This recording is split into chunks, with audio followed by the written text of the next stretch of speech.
Bonjour, aujourd'hui exercice de géométrie dans l'espace. Dans le descriptif de la vidéo, vous trouverez l'énoncé corrigé en format PDF, un lien vers mon blog et un lien vers le site de la PMEP pour y trouver des sujets, des corrigés de sujets de bac. Donc d'après un sujet de bac scientifique, Antilles, septembre 2019, c'était l'exercice 2. L'espace est muni d'un repère orthonormé O, vecteur I, vecteur J, vecteur K. On considère les points A de coordonnées 10, 0, 1, B de coordonnées 1, 7, 1, C de coordonnées 0, 0, 5. Alors une figure a été donnée avec les points O, A, B, C. Le vecteur I, le vecteur J, le vecteur K ne sont pas représentés, mais ont été représentés. L'axe OX, donc là, il faut comprendre qu'il est porté par le vecteur I. L'axe OY porté par le vecteur J. L'axe OZ porté par le vecteur J. Il y a des points DEF aussi qui ont été placés. On les verra dans la suite de l'énoncé. Question 1A, démontrer que les droites OA et OB ne sont pas perpendiculaires. Question 1B, déterminer la mesure en degrés de l'angle AOB arrondi au dixième. Question 2, vérifier que 7x plus 9y moins 70z égale 0 est une équation cartésienne du plan OAB. Question 3, déterminer une représentation paramétrique de la droite CA. Question 4, soit dès le milieu du segment OC, déterminer une équation du plan P parallèle au plan OAB passant par le point D. Question 5, le plan P coupe la droite CB en E et la droite CA en F. Déterminer les coordonnées du point F. Question 6, on admet que le point E a pour coordonnées 1,5, 7,5, 3. Démontrer que la droite EF est parallèle à la droite AB. On a ainsi parlé des points DEF et on peut remonter vers le graphique donné au départ pour visualiser la situation. Correction. Question A, démontrer que les droites OA et OB ne sont pas perpendiculaires. On va démontrer que les vecteurs OA et OB ne sont pas orthogonaux. Donc on a besoin des coordonnées des vecteurs OA et OB. Alors le point A porte coordonnées 10, 0, 1. Et comme le point O est l'origine de repère, le vecteur OA a les mêmes coordonnées 10, 0, 1. Le point B a pour coordonnées 1, 7, 1. Donc le vecteur OB a pour coordonnées 1, 7, 1. Produit scalaire des vecteurs OA et OB, produit des abscisses, plus produit des ordonnées, plus produit des cotes, on obtient 10 plus 0 plus 1, 11. Le produit scalaire des vecteurs OA et OB n'est pas égal à 0, donc les vecteurs OA et OB ne sont pas orthogonaux. On peut conclure. Les droites OA et OB ne sont pas orthogonales. Alors ici, j'ai écrit orthogonale, j'aurais pu mettre perpendiculaire, puisqu'elles ont le point O en commun. Question 1b. Déterminer la mesure en degrés de l'angle AOB arrondi au dixième. Alors, si on nous parle de l'angle AOB, en général, il faut penser au produit scalaire. Le vecteur OA pour coordonnées 10, 0, 1. Donc, on va calculer la distance OA au carré. On aura besoin de OA, on aura besoin de OB en distance. Donc, la distance de OA au carré, abscisse au carré, plus ordonnée au carré, plus cote au carré, on obtient 100 plus 0 plus 1, c'est-à-dire 101. Pour le vecteur OB, de coordonnées 1, 7, 1, il nous permet d'obtenir OB au carré, donc même formule. Abscisse au carré plus ordonnée au carré plus cote au carré, c'est-à-dire 1 plus 49 plus 1, on obtient 51. Donc le produit scalaire du vecteur OA et du vecteur OB, c'est OA multiplié par OB, multiplié par cosinus AOB, formule d'ailleurs de la classe de première dans le plan et en terminale dans l'espace. C'est donc racine de 101 multiplié par racine de 51 multiplié par le cosinus de AOB. Et on sait d'autre part que le produit scalaire de OA à OB est égal à 11. Nous l'avons calculé dans la question précédente.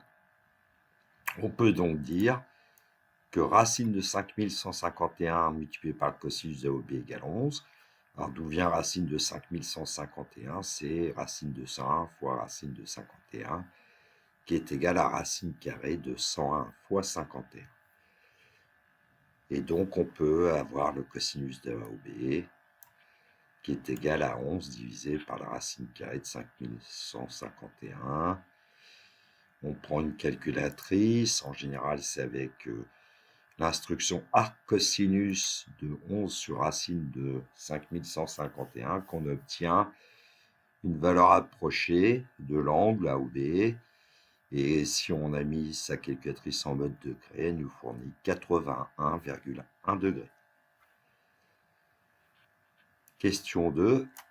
Vérifier que 7x plus 9y moins 70z égale 0 est une équation cartésienne du plan AOB.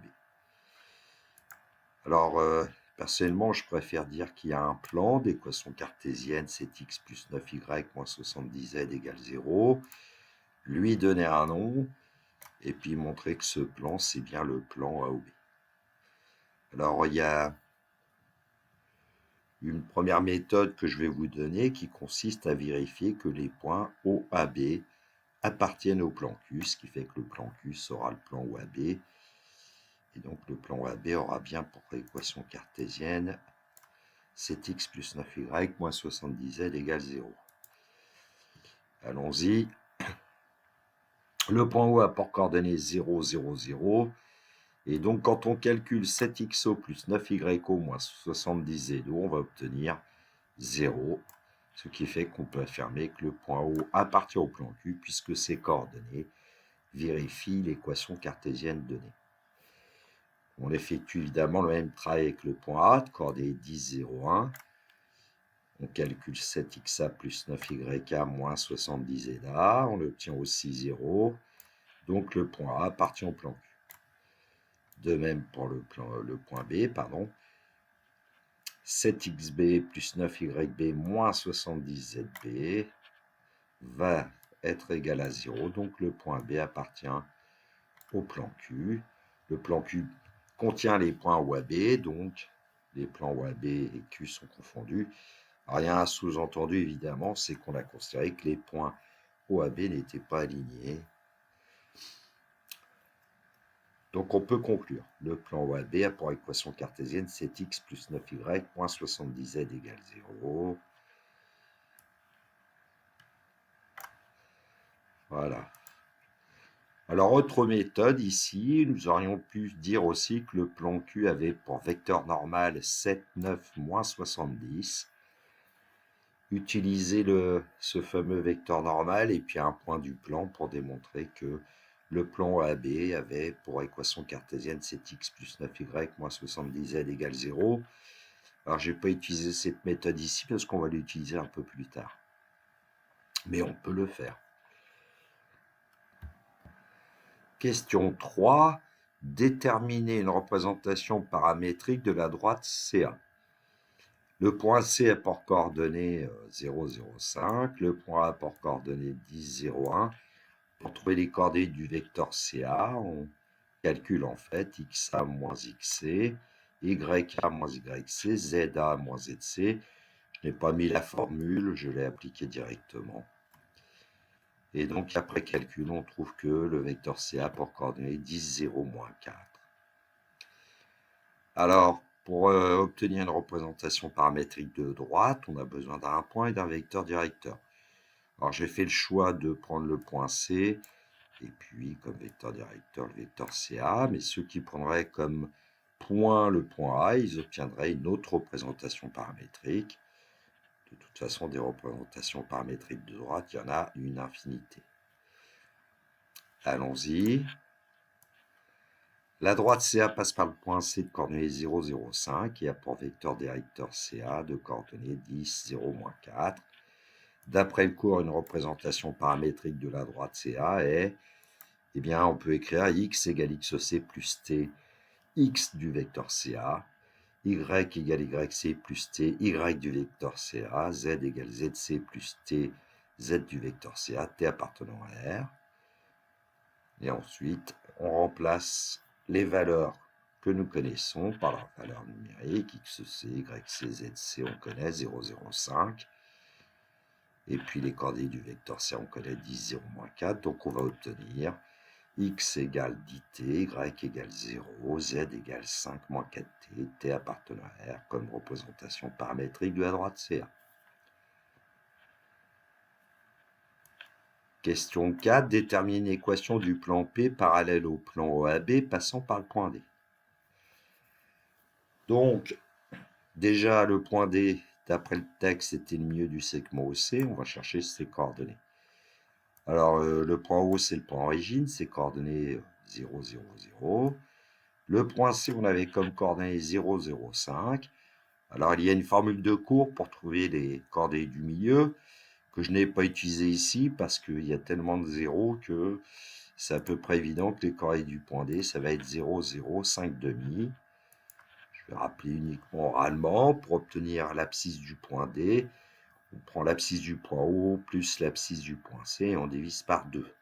Et ce qu'on a dit pour les abscisses, c'est la même formule pour les ordonnées, pour les cotes.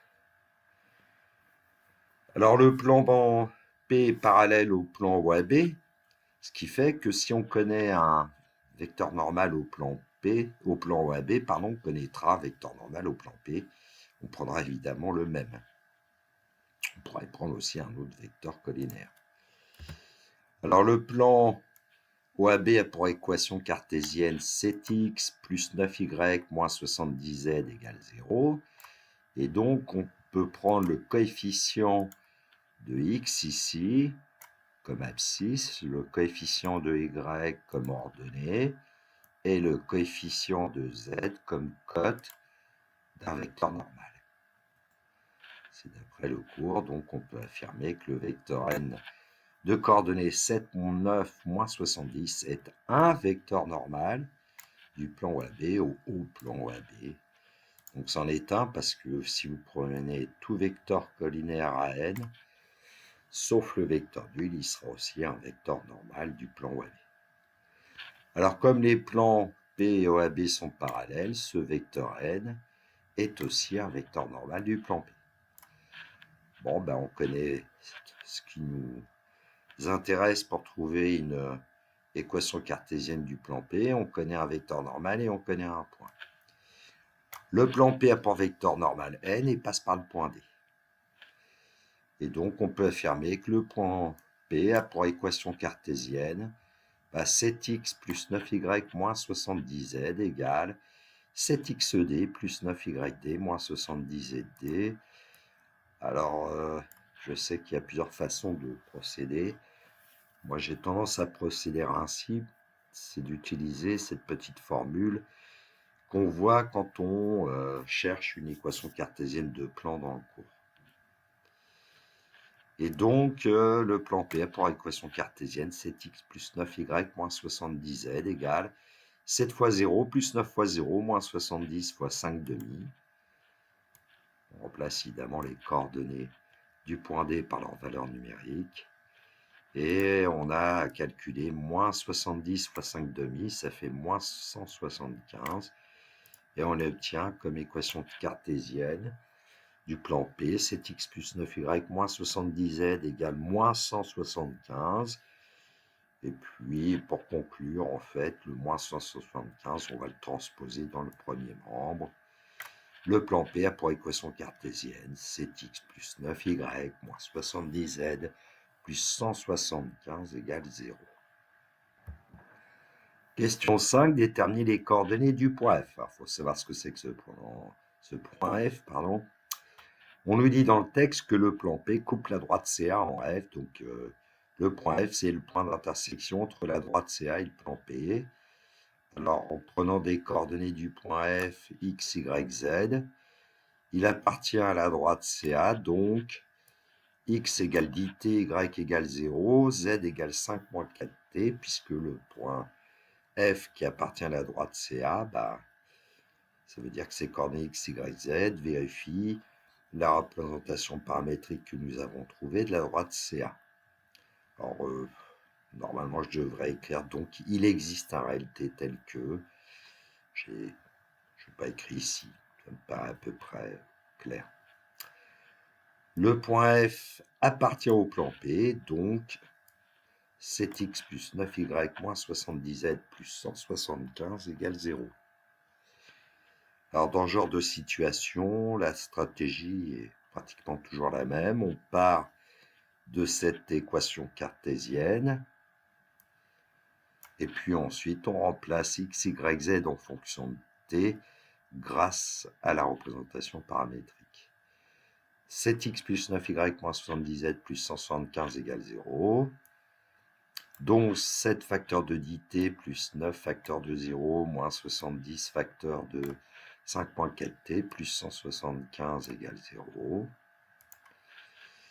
On développe, pas de factorisation visible, 70t moins 350 plus 280t plus 175. Donc 70t vient de 7 fois 10t, moins 350 plus 280t, ça vient de moins 70 facteur de 5 moins 4t, plus 175. Voilà. Ce n'est pas la bonne couleur.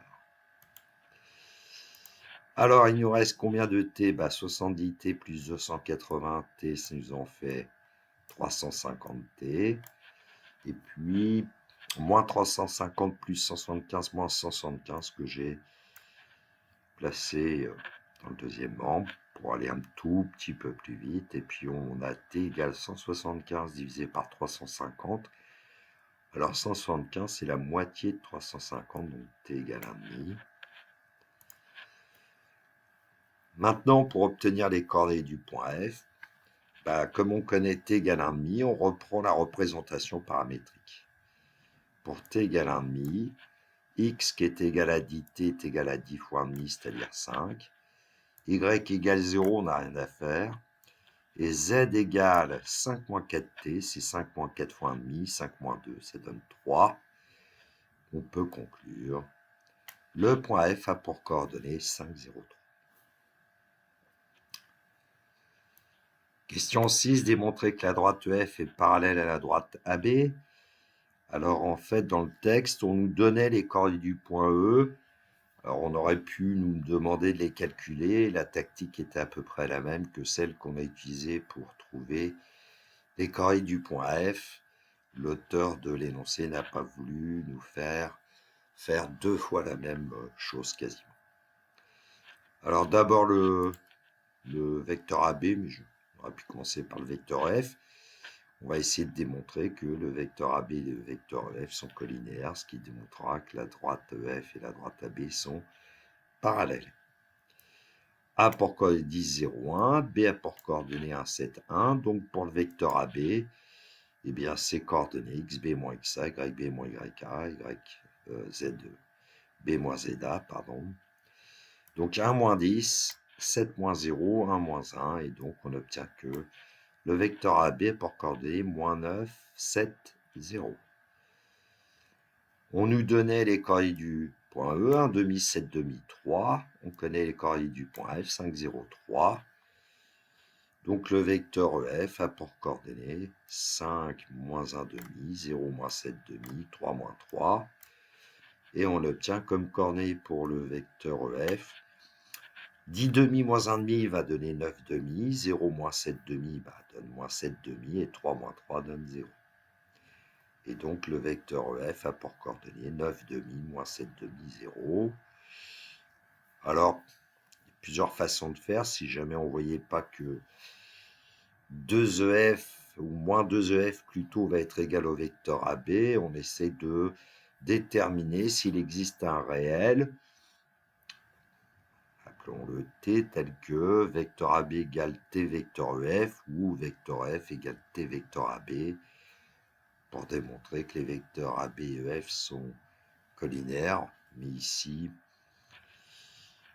on calcule les coordonnées de moins 2 vecteurs F, c'est moins 9, 7, 0, sont les mêmes coordonnées que les coordonnées du vecteur AB, et quand deux vecteurs ont les mêmes coordonnées, ils sont égaux. vecteur AB égale moins 2 vecteur EF. Donc les vecteurs AB et EF sont collinaires. Et ainsi on peut conclure la droite EF est parallèle à la droite AB. Petite remarque, en fait le plan P sur la figure c'est le plan DEF, hein. Et puis on a le plan OAB, ils sont parallèles ces deux plans. Alors quand on regarde le plan ABC, le plan OAB coupe ABC, le plan ABC selon la droite AB. Le plan DEF coupe le plan ABC selon la droite EF. Et quand deux plans sont parallèles, si l'un coupe un plan, l'autre le coupe aussi, et les droites d'intersection sont parallèles, ce qui fait que les droites EF et AB sont automatiquement parallèles.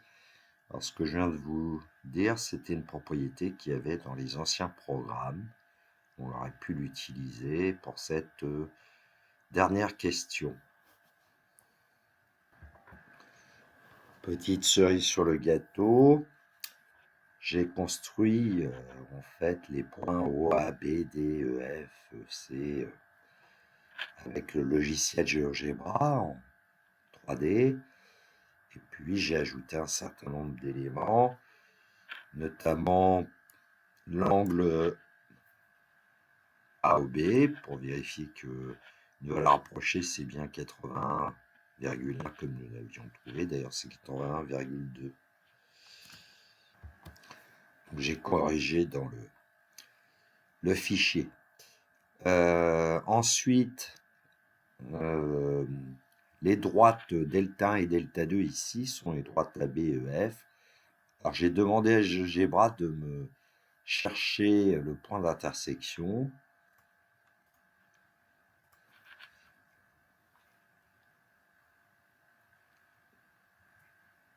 Alors voilà le point M, intersection delta 1, delta 2. Évidemment, qu'est-ce qu'il annonce? Ceci, GeoGebra ne peut pas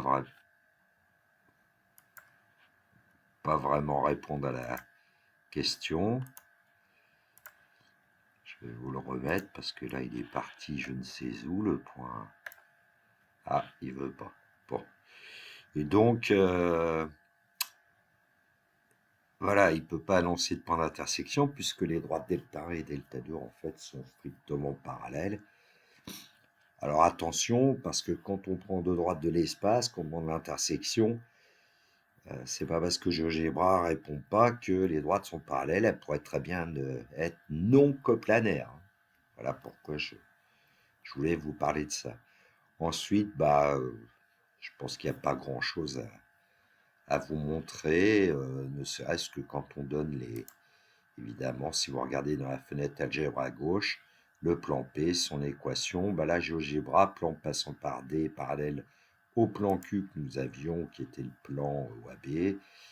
Bon, il écrit une équation cartésienne qui n'est pas tout à fait celle que nous avions trouvée, c'est l'opposé du premier membre, l'opposé du deuxième. Je ne sais pas s'il ne peut pas la donner autrement d'ailleurs, non. Bon, vous voyez que GeoGebra, là, ici, donne une équation de plan sous la forme AX plus BY plus CZ égale une constante. C'est pas tout à fait comme ça qu'on le voit dans le cours, mais ça n'a pas beaucoup d'importance. Ce plan P que je n'avais pas, là, on peut créer une vue 2D éventuellement. Alors, attention, là, c'est un peu le bazar. Alors, je ne sais pas si vous avez vu la manip que j'ai faite. Notre plan, le point D, le point E, le point F. Je vais vous refaire la manip et vous l'expliquer pour un autre plan. Alors ici, ça disparaît un peu parfois les objets avec GeoGebra. Donc je fais des petits zooms avec la molette de la souris ou bien vous avez la possibilité évidemment d'agrandir, réduire avec un clic. Parfois, on peut bouger la figure. Si vous n'y arrivez pas, vous tournez. Voilà, vous utilisez le dernier icône à droite, là, tournez la vue graphique. Déplacez le graphique aussi.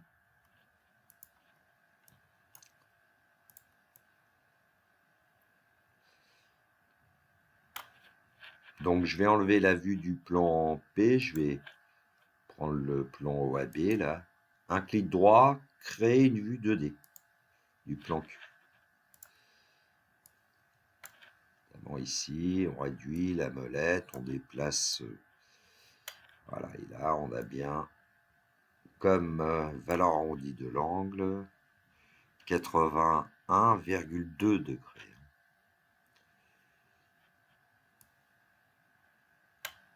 Voilà. Bon.